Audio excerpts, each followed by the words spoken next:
In this video, we're going to be evaluating functions that are using function notation.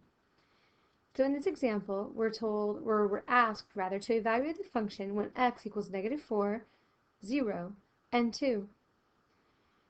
So in our first example, we have f of x equals -x plus 4.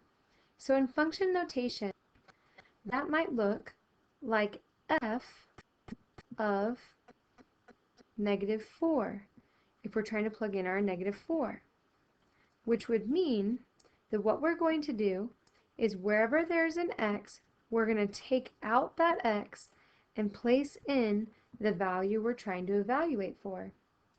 And so here, when we do that and we take negative times -4, we'll get a positive 4 plus 4, and this will give us right here an 8. And so we're able to say that f of -4 equals 8.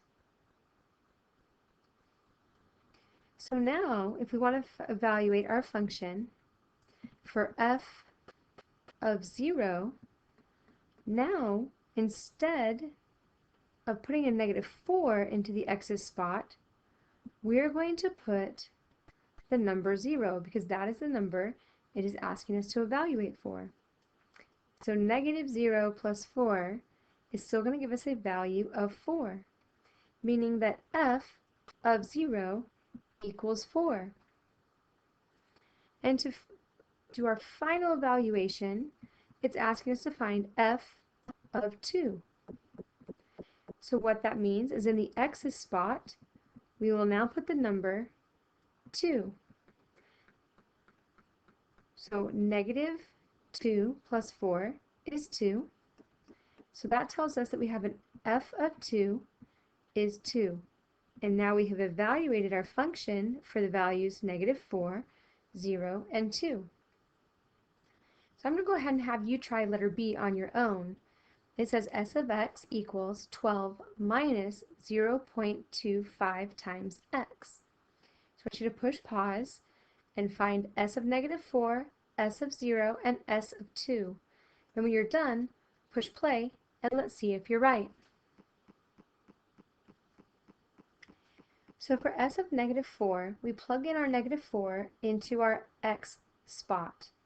Then, when we plug that into the calculator, we're going to get the value 13. So we're able to say that s of -4 equals 13.